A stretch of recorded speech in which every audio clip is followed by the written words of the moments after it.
Today at Mullin Machinery, we have a Cosen model MH1016JA. Manual horizontal bandsaw, 10 by 16 capacity, 1-inch blade, coolant pump, which we're not going to fill up, but we had to drain all the coolant out of it. Pretty clean saw, came out of a high school metal shop. Currently wired low voltage 3-phase. And without the oil, it's nice and quiet. There's your down.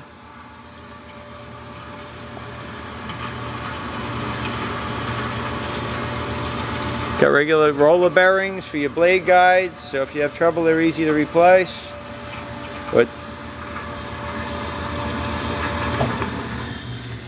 all original paint.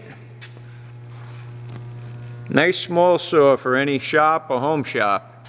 You can check this out on our website, mullinmachinery.com. That's MULLIN machinery.com for all your toolroom and fabricating needs.